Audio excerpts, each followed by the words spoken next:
Their tent was found 6 years later. What was inside left investigators speechless. In the vast wilderness of northern Colorado, some stories feel like they become part of the mountains themselves, whispers on the wind told around campfires. For 6 long years, the story of Laura and Michael Vance was a tale like that. A mother and her young son walk into the Rawah Wilderness and just vanish. The trail didn't go cold. It was like it was never there at all. But then, in the late summer of 2024, their tent was found. Two hikers stumbled upon it, standing silent and strangely perfect after all that time.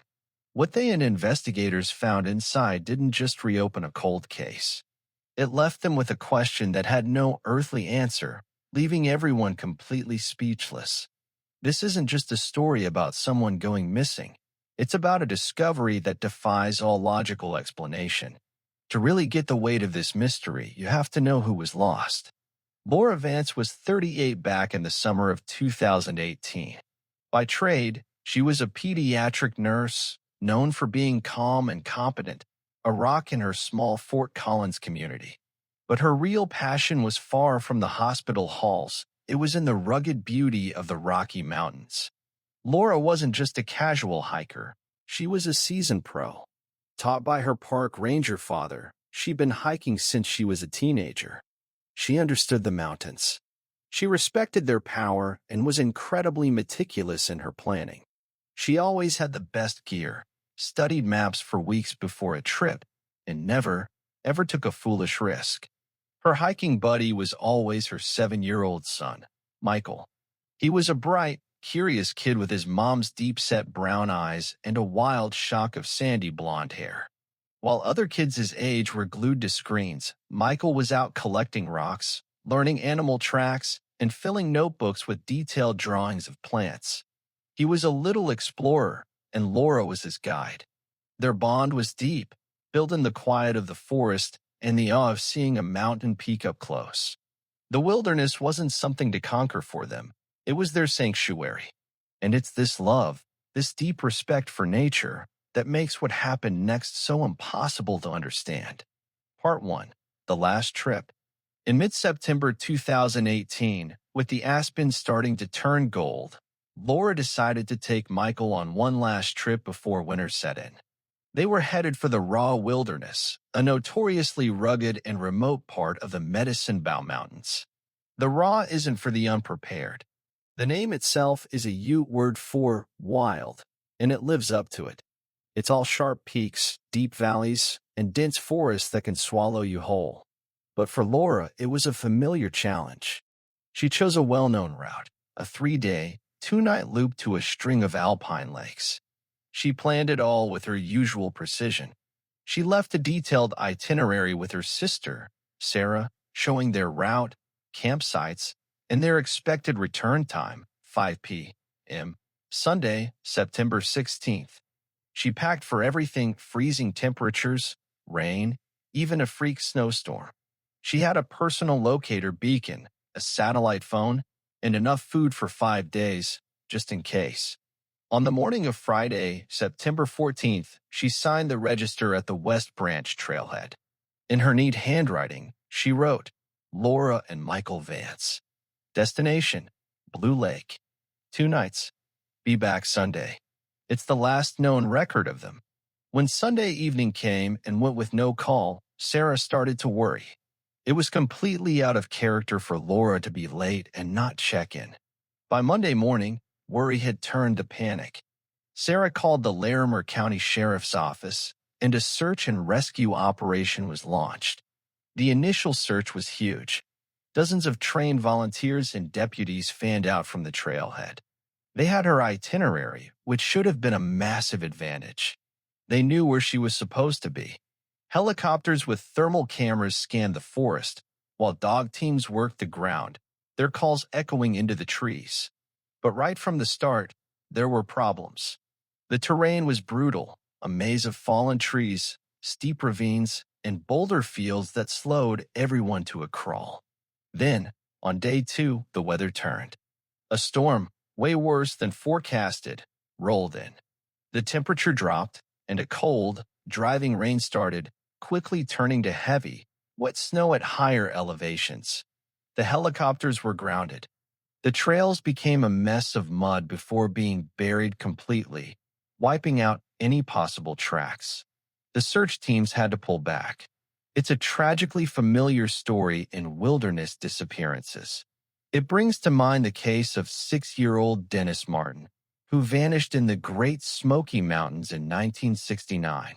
A severe storm hit right after he disappeared, believed to have washed away any trace of him and defeating a massive search effort.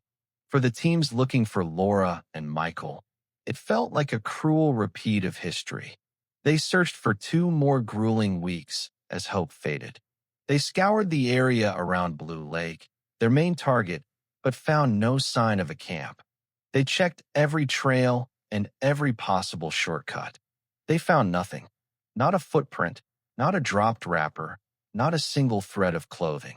It was as if the moment Laura signed that trail register, she and her son had stepped off the face of the planet.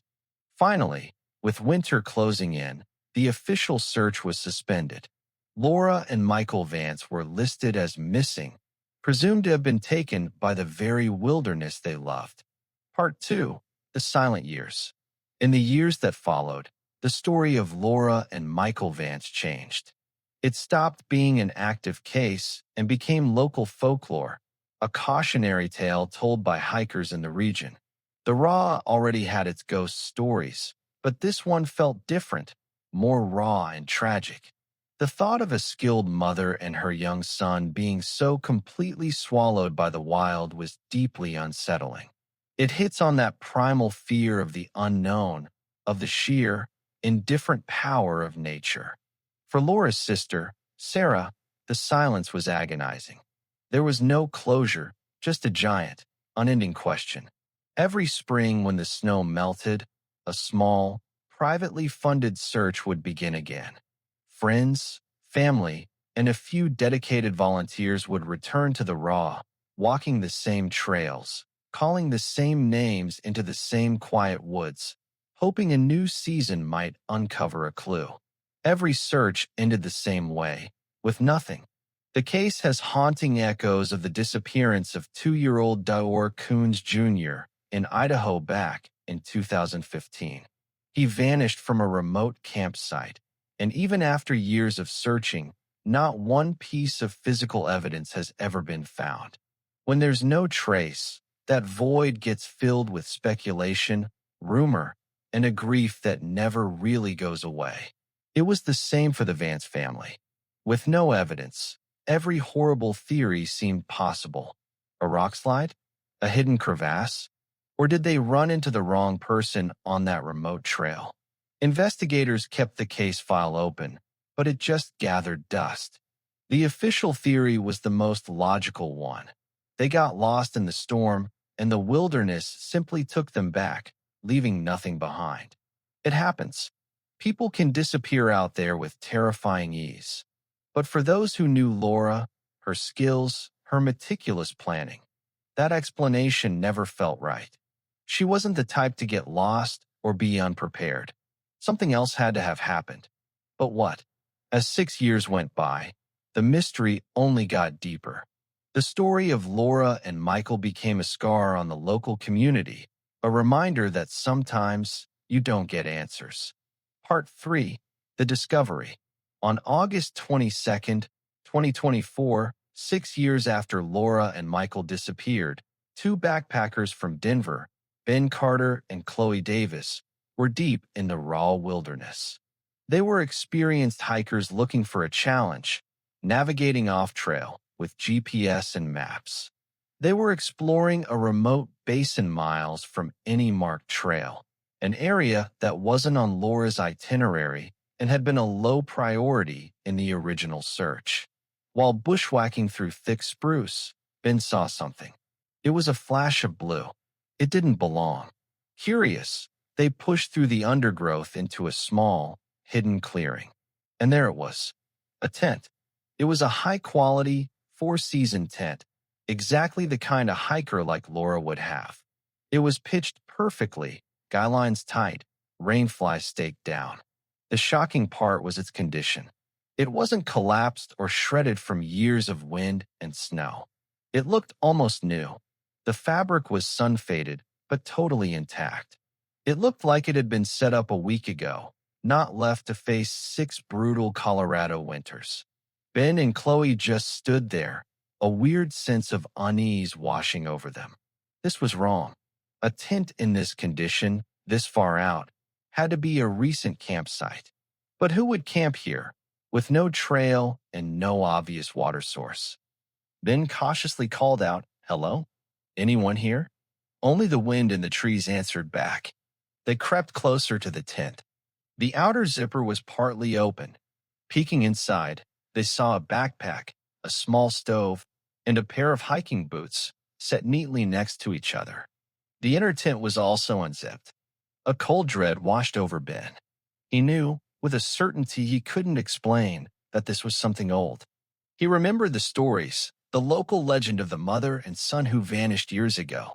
He pulled out his satellite messenger and was stunned to see he had a signal.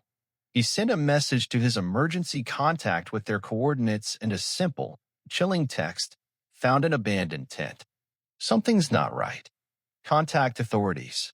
Knowing they shouldn't disturb a potential crime scene, they backed away, marked the spot on their GPS, and started the long, unnerving hike back. The whole way, they couldn't shake the image of that silent, waiting tent, a perfectly preserved ghost in a wilderness that never forgets. Part 4. Inside the tent. Within 24 hours, a team led by Detective Frank Miller from the Larimer County Sheriff's Office was flown to a spot near the coordinates Ben and Chloe sent. Miller was a veteran, a guy who'd been on the force for 20 years and had seen it all. He'd been a junior deputy back in 2018 and remembered the frustration of the original Vance search. As he hiked to the clearing, he steeled himself for what he'd find. He expected a collapsed tent and skeletal remains, a sad, but clear, end to the mystery. What he found instead defied every expectation and deeply disturbed him. The tent was just as the hikers had described, eerily pristine. It was a top-of-the-line Hilleberg, famous for its durability, but this was something else. The forensic specialist noted the nylon fabric should have been shredded and brittle after 6 years of high-altitude UV and heavy snow. Instead, it was still flexible. The poles had no corrosion. It was the first of many things that just made no sense. The team started processing the scene. The ground outside the tent was clean. No animal tracks, no human prints besides the hikers. Carefully, they unzipped the main tent door. The air that came out was stale and cold, but there was no smell of death. Inside, the scene wasn't one of chaos. It was one of unsettling order. 2 sleeping bags, one adult and one child-sized, were laid out side by side. They weren't zipped up. They were turned down, like someone had just gotten up. Next to them sat a few items. A copy of The Hobbit, with a bookmark in the riddles in the dark chapter. A half-eaten bag of trail mix. 2 water bottles, both a quarter full. It was a snapshot of a camping trip, frozen in time. Every item was carefully bagged. The food was later confirmed to be the brand Laura always bought. Fingerprints from the water bottles and book belonged to Laura and Michael. There were no other prints. Nothing to suggest a third person was ever there. Then, they found the journal. It was a slim, leather-bound notebook tucked in a side pocket of the tent. It was Laura's. Miller put on gloves and opened it. The first few pages were exactly what you'd expect. Notes on the weather, the trail, and how excited Michael was to see a moose. The writing was calm and happy. The final entry was dated the evening of Saturday, September 15th, 2018, the night before they were supposed to hike out. But the handwriting in this last entry was completely different. It was shaky, erratic, the words scrawled across the page. It started normally. Sun went down. Michael is asleep. The sky is so clear tonight. More stars than you can count. Then it changed. There's a sound. A low hum. Not an animal. Not the wind. It's been going for an hour. It feels like it's coming from the ground, right under us. The next few lines were worse. Michael woke up. He heard it too. He's not scared. He's listening. He says it sounds like a song. I went outside. There's no moon, but there's a light, not a fire. A soft, pale light coming from behind the ridge. It's making the trees look like skeletons. The final sentences were almost illegible, the pen pressed so hard it tore the paper. The humming is louder. It's not a song. It hurts my teeth. Michael isn't here. He just got up and walked out of the tent. He didn't put his shoes on. I called his name, and he didn't turn around. He just walked toward the light. I have to go get him. I have to. The entry just stopped, mid-sentence. But the most chilling discovery was yet to come. Inside Michael's sleeping bag was his teddy bear. The bear had been shredded, not chewed by an animal. The cuts were too clean. It looked like it had been ripped apart by some incredible force. And next to the bear was a single pine cone, coated in a strange, silvery substance that flaked off like mica. It felt unnaturally cold to the touch. There were no bodies, no blood, no sign of a struggle, just a perfect campsite, a journal describing a nightmare, a shredded teddy bear, and a strange, cold pine cone. The scene didn't provide answers. It just created 1,000 more terrifying questions. Part 5. The Investigation and Unanswered Questions. The discovery of the campsite launched one of the most bizarre investigations in Colorado history. Detective Miller's team tried to approach it logically, but the situation was anything but. They expanded the search grid, with the tent as the new center. For weeks, teams combed the surrounding 10 square miles of dense, treacherous forest. They brought in cadaver dogs, famous for being able to find human remains even years later. The dogs found nothing. They weren't interested at all. It was as if no one had ever died there. The evidence from the tent only deepened the mystery. The silvery stuff on the pine cone baffled the crime lab. It wasn't a known mineral or metal. Its chemical structure was unlike anything they'd ever seen. The teddy bear was confirmed not to be an animal attack. The fibers had been sliced cleanly, as if by razors, but also torn with extreme force. So what happened? Investigators were left with a puzzle with no solution. They went through the theories. First, an animal attack. That was the easiest to rule out. A bear or mountain lion would have destroyed the tent. There would have been blood and a struggle. The tent was untouched. Second, foul play. Maybe a killer stumbled on their camp. But that fell apart too. Why would a killer leave a perfect campsite? Why leave behind valuable gear like a satellite phone and an expensive tent? There were no strange tracks, no foreign DNA, no proof another person was ever there. And if you abduct or kill 2 people, what do you do with the bodies that a massive search with cadaver dogs can't find a trace of? That left the third theory. They got lost and died from exposure. This is what everyone assumed for 6 years. But the tent makes this impossible. They weren't lost. They were safe in their shelter with food and warmth. Why would an expert survivalist like Laura leave the tent in the middle of a cold night? And why would her son go without his shoes? The journal offers a chilling reason. They walked toward a light. But that answer just leads to more questions that make no sense. Every logical explanation hit a brick wall. All they had were Laura's final, terrified words. A hum, a strange light, a boy walking in a trance. It was the stuff of a horror movie, not a police report. Unofficially, the deputies talked in hushed tones about wild theories, rare geological events, mass hallucinations from some kind of toxin, or infrasound that can make people feel dread. But none of it fit. Infrasound doesn't create mysterious lights or coat pine cones in unknown metals. The case became an obsession for Detective Miller. He'd spent nights rereading the file, haunted by the photo of the 2 sleeping bags, just waiting for people who would never come back. The whole scene was a paradox. It was peaceful and orderly, yet it was also the site of some unimaginable event. The total lack of evidence was the most terrifying evidence of all. It suggested that whatever happened to Laura and Michael Vance wasn't something from our world. It was something that could simply erase two people, leaving behind only a story that nobody could ever explain. The official file in a case like this would be stalled, but the discussion is far from over. This puzzle has pieces that just don't fit. What do you think happened out there in the Rawah Wilderness? Was it a natural event we don't understand yet? Did they encounter something truly unknown? I really want to hear your theories, so drop them in the comments below. Talking about these unexplained stories is how we keep the search for answers alive. And if you find these kinds of deep dives into lasting mysteries as fascinating as I do, make sure you subscribe and hit the notification bell. You won't want to miss what we're digging into next. Some places in this world are still truly wild, ancient, and totally indifferent to us. The Rawah Wilderness reclaimed its silence after the investigators left. The story of Laura and Michael Vance remains, a chilling modern legend in the heart of the Rocky Mountains. It's a story without an end, a question without an answer.